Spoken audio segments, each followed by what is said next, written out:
Olá, muito boa tarde. Chamo-me Edilson Nadim.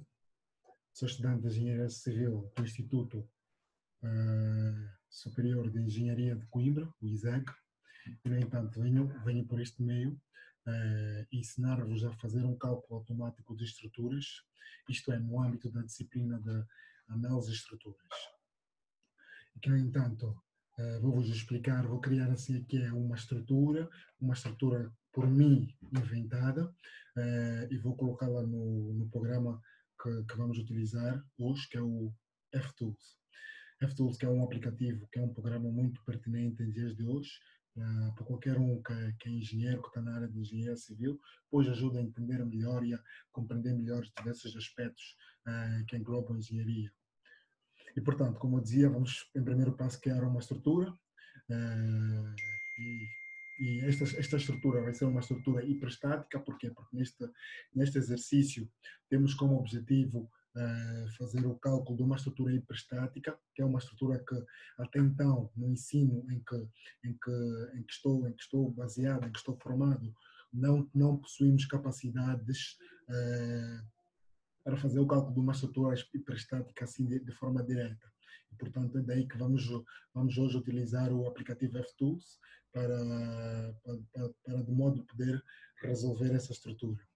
E, portanto, vamos criar uma estrutura hiperestática e depois dessa estrutura hiperestática vamos criar supostas combinações de estruturas para igualar a estrutura hiperestática inicial. E, portanto, também vou ensinar-vos, de certa forma, a descrever de forma elementar o processo de criação da estrutura, isto é, a estrutura que vou criar no F-Tools. Vou-vos ensinar como é que é feito este cálculo, como é que é feita a criação, que já vou dizer, e depois também vou-vos ensinar alguns processos ou opções de cálculos. E, portanto, vou referir também algumas características mecânicas dos materiais que vamos utilizar. Pronto, deixa-me só aqui melhorar a partilha.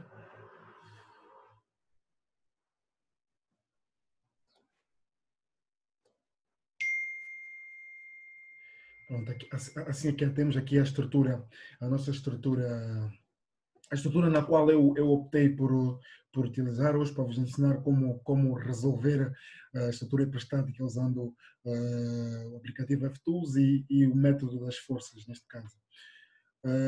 E, no entanto, nós temos aqui a estrutura, como podem ver, esta é a nossa estrutura. Deixa-me ver se consigo anotar aqui, muito bem, se consigo desenhar. Pronto, esta é a nossa estrutura inicial, podem ver. E, no entanto, esta estrutura é uma estrutura hiperestática porquê? Porque podem ver, no ponto A temos um apoio, este é um apoio duplo, temos o ponto B, que é um apoio simples, e temos o ponto C, que também é um apoio simples, e que, no entanto, as suas reações, os somatórios das reações nesta estrutura dá 4, e temos simplesmente 3 equações de equilíbrio, que são o somatório das forças verticais, o somatório das forças horizontais e o somatório dos momentos, não é? E, portanto, esta é uma estrutura hiperestática. Daí, de certa forma, vamos criei,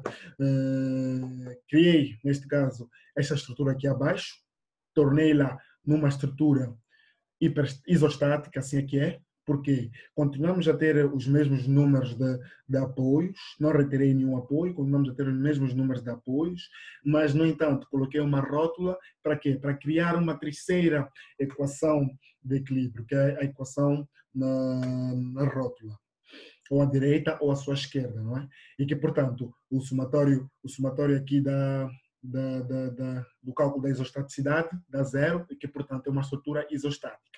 Mas, no entanto, pelo fato de eu ter criado uma rótula aí, tive que criar uma segunda estrutura, onde o somatório das duas estruturas, que é esta segunda estrutura, onde o somatório das duas estruturas temos a estrutura inicial. Temos a estrutura inicial porquê? Porque aqui na rótula eu coloquei assim que é ações unitárias para poder anular esta rótula que colocamos aqui. Então, para poder anular a rótula que colocamos ali, eu pus momentos, 2 momentos, para anularem, de certa forma, aquela rótula, para o somatório das duas estruturas, dar-nos a estrutura inicial. Então, neste caso, temos duas estruturas isostáticas que dão-nos a estrutura hiperstática inicial e que, com base no ensinamento que temos até os dias de hoje, podemos resolver as duas estruturas e depois, por combinação, temos assim aqui a estrutura inicial. Então, eu vou-vos ensinar aqui, vou-vos mostrar como é que eu coloquei, deixa-me só apagar isto, vou-vos ensinar como é que eu coloquei as estruturas no aplicativo FTools. Vou-vos fazer uma apresentação do aplicativo FTools.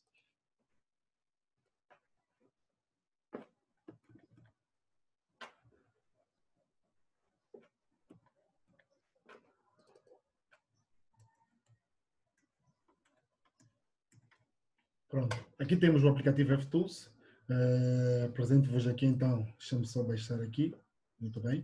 Apresento-vos aqui então o aplicativo FTools, que é um aplicativo na qual nós podemos colocar qualquer que seja a estrutura. Se tivermos uma estrutura bem elaborada, vamos ter o resultado que nós quisermos. Então, no entanto, temos aqui esta estrutura que é igual à estrutura que eu coloquei lá no dispositivo. E que, no entanto, vou-vos ensinar como é que nós colocamos esta estrutura no aplicativo FTools. Como podem ver, eu, pelo fato de ser um estudante, tenho aqui também diversas outras estruturas, na qual tinha algumas inquietações para resolver e que, no entanto, usei a mesma página para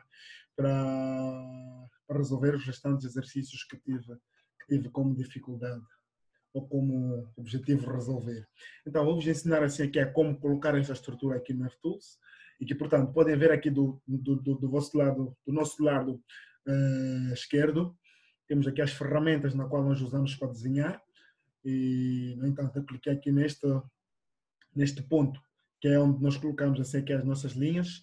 Não podemos esquecer de colocar grid. O grid serve para pormos exatamente a medida na qual queremos colocar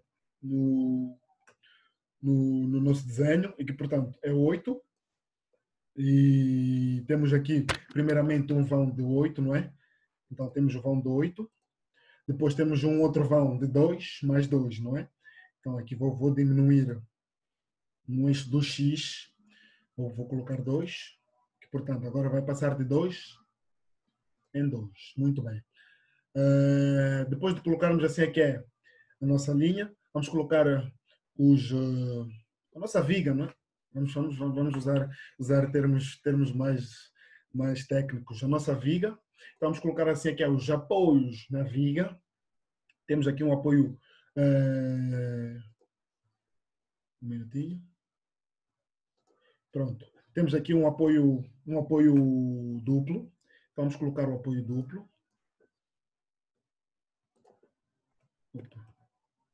Pronto, vamos colocar aqui o apoio duplo, não é? Colocamos o apoio duplo e só de salientar que o nosso apoio pode ficar direcionado para onde nós quisermos. Nós temos aqui um lugar onde podemos colocar o ângulo na qual queremos colocar o nosso apoio. Mas, no entanto, temos o apoio que tem um ângulo 0, como a figura inicial, não é? Não vamos alterá-la. E que, portanto, depois temos aqui no ponto B um outro apoio, mas esse é um apoio já é um apoio simples. Vamos então colocar aqui o nosso apoio simples. Aqui no ponto C também temos um apoio simples. Muito bem, já temos aqui a estrutura com os nossos apoios, já temos a viga e os nossos apoios. Vamos colocar assim aqui as nossas cargas. Vamos colocar as nossas cargas. Temos uma carga negativa de 20 no eixo dos Y, no eixo do Y neste caso. Vamos assim aqui a colocá-la. Vamos colocar. Vamos fazer assim logo. Para todos, não é? E não podemos esquecer que também temos uma carga pontual de 48. Neste caso, eu tentei arranjar uma estrutura na qual dá para vos ensinar um bocadinho de tudo, isto é, dá para vos ensinar o básico para poder resolver uma estrutura isostática, uma estrutura hiperstática, assim que é. E temos também um apoio, uma carga pontual, neste ponto, não é? Entre os dois apoios simples. E esta carga pontual é de menos 48 e que, portanto, já tenho aqui o menos 48, vamos assim aqui a colocá-la. Então, só para verificarem onde é que eu coloquei, onde é que eu, qual foi o ponto que eu utilizei para colocar as cargas. Aqui temos a carga pontual, aqui temos os momentos em forma de binário, aqui temos outra, aqui as cargas distribuídas, retangular, forma retangular, e aqui temos de forma triangular as cargas distribuídas. Então, no entanto, nós também temos algumas características, não é? Do nosso material. Temos algumas características da nossa viga, isto é, o modo de elasticidade, o poisson, a dilatação, e que, portanto, eu já tenho aqui os valores padronizados, na qual eu utilizei para o cálculo da primeira estrutura, da estrutura inicial. Então, não vou mudar, simplesmente vou usar os mesmos valores. Então, vou colocá-la em todos, AL, não é?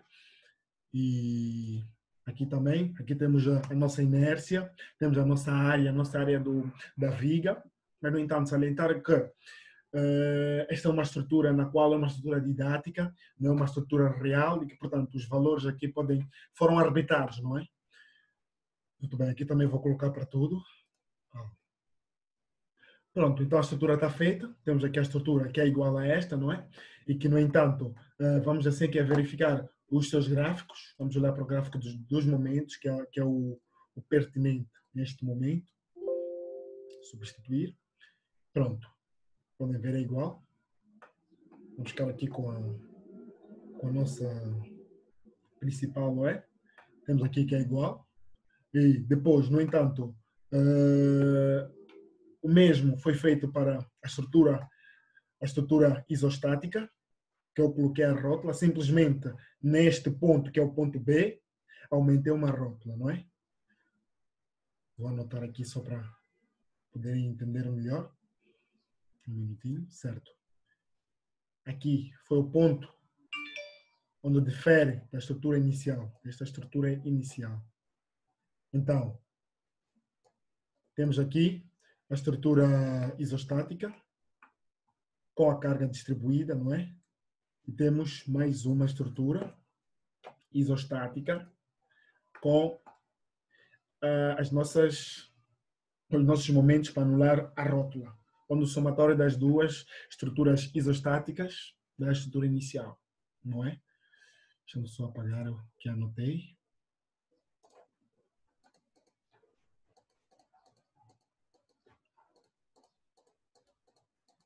Muito bem. Muito bem. Então, como eu mostrei-vos, nosso diagrama dos momentos é este, a estrutura inicial, a estrutura por mim escolhida e a outra estrutura por mim escolhida. E devo-vos informar algo.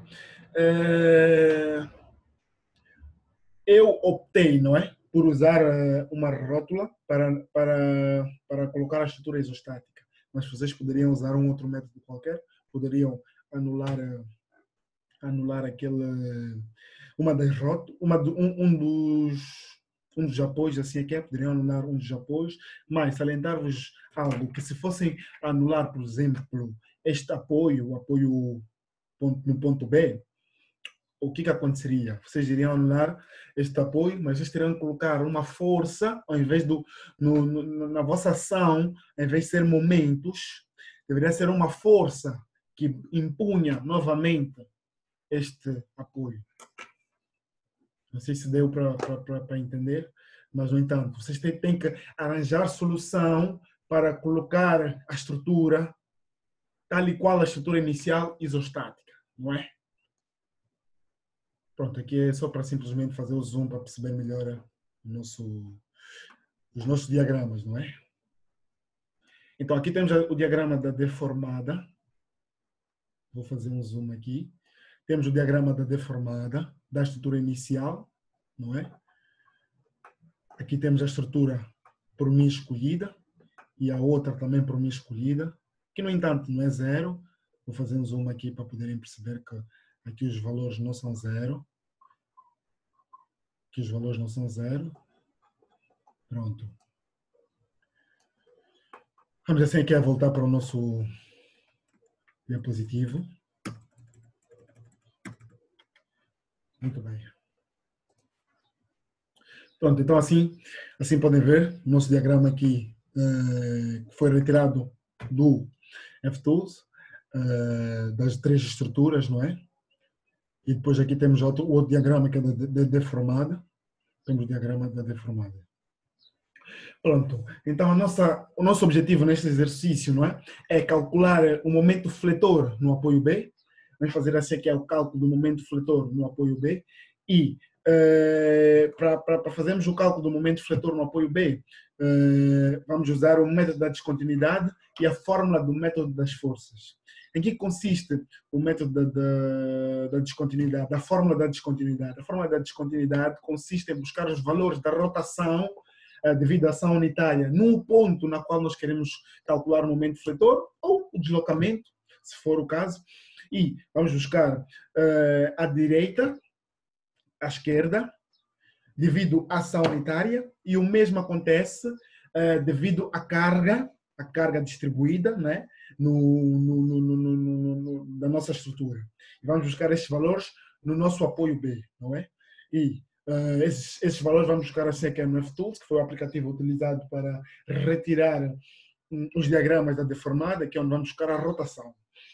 Muito bem. E os valores por mim tirados foram estes, que o deslocamento vertical no ponto B à direita deu-me exatamente menos 0,000046 radianos.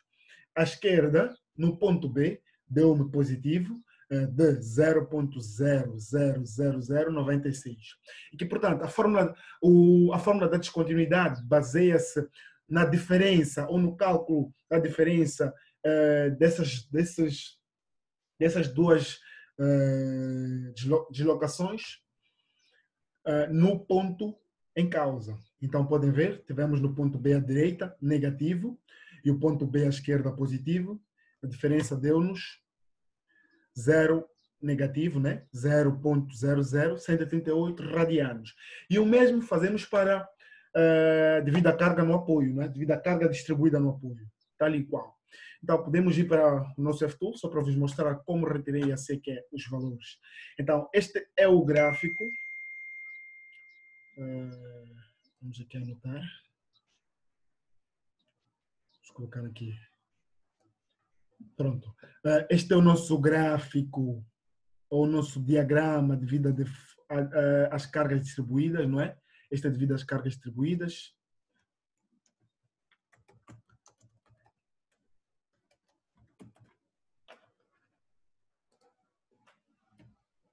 Devido às cargas.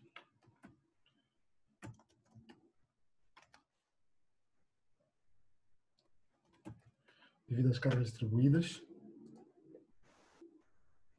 E este é devido às cargas, ou ações, bem dito,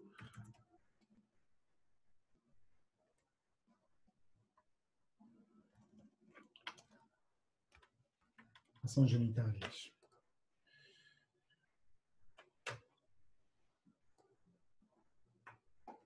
Opa, ficou distante, mas pronto. Esse é devido a este diagrama, é devido às cargas distribuídas e este é devido às ações genitárias. Mas, no entanto, tive aqui alguma complicação no desenho, na anotação assim que é, e vou apagar, não é? Acho que dá para perceber. Pronto. E que vamos para o nosso ponto em questão, que é o ponto B, não é? Nosso ponto B. E vamos levar o nosso valor do deslocamento imediatamente à direita e imediatamente à esquerda. À nossa esquerda temos um valor de... Deixa eu puxar aqui. Aqui tem o valor, mas neste caso eu não usei este valor, posso ter usado um outro valor aqui. Aqui não interessa muito, né? Buscarmos um valor exato. Uma casa, duas casas decimais não influenciam assim tanto. Então, depois vamos para aqui e vamos retirar o valor do deslocamento, não é? Da rotação no ponto. E vamos à nossa direita, o mesmo, e retiramos. Podem ver que aqui é negativo e aqui é positivo, não é? E foi exatamente o que obtivemos no diapositivo que eu coloquei. E o mesmo, vamos só fazer um zoom aqui. O mesmo fazemos para, fazemos para o diagrama devido às ações unitárias. temos aqui este ponto, temos aqui o valor, que neste caso no ponto B à esquerda deu-me exatamente aquilo que tem no FTools lá. No diapositivo já sei que é, e aqui também deu aproximadamente igual, não é? E depois disto, vamos voltar, já sei que é para o nosso diapositivo, utilizamos a fórmula do método das forças para calcular o momento no ponto, que é a nossa incógnita, no momento fator no ponto B. Então, fazemos a descontinuidade devido à carga, mais a descontinuidade devido à ação, vezes o momento. E simplesmente vamos colocar os valores que obtivemos da descontinuidade devido à carga no apoio, ou no ponto B, assim que é, e foi de menos 0,0182 radianos, mais a descontinuidade devido à ação unitária, não é? De 0,0138 negativo, não é? Vezes o momento. E igualamos a zero e retiramos o momento, a nossa incógnita, e deu-nos menos 132,88 kN por metro, que é um aproximado a menos 732, que incrivelmente, ou que não digo que é incrivelmente, porque é com base nos cálculos, dá-nos o valor na qual era a nossa incógnita, que era este valor da nossa incógnita, que é o ponto B. Não sei se deu para todo mundo compreender. Isto é um método muito simples para calcular estruturas hiperestáticas. Neste caso, eu já sabia o valor, que é menos 132, mas, no entanto, poderíamos estar perante uma situação na qual temos que calcular, não é? Então, mostrei-vos como é que calculamos e certifiquei que dá exatamente igual ao valor da estrutura inicial. Isto serve para qualquer ponto, poderíamos calcular para qualquer ponto. Poderíamos, por exemplo, calcular para... deixa-me só apagar aqui. Podíamos calcular aqui para o meio vão, que o valor é o 100,8. Podemos calcular para aqui também. Para qualquer ponto, qualquer ponto, nós com este método podemos calcular. E não só para os valores de momento, podemos também calcular para as deformadas, podemos ter valores da deformada, usando o mesmo método e o mesmo critério. Então, espero eu que consegui transmitir algum ensinamento, não é? Consegui transmitir algum ensinamento para cada um de vocês que irá ver supostamente o vídeo. E salientar que sou estudante também e que se ocorreu alguma falha é mesmo da aprendizagem e que a vontade mesmo era só de transmitir o meu pequeno conhecimento, sendo estudante de engenharia civil e técnico médio de engenharia civil, no entanto, transmitir o pouco mesmo que sei para cada um de vocês. Então, muito obrigado. Espero ter mesmo atingido o vosso ponto e terem aprendido algo comigo, não é? Muito obrigado.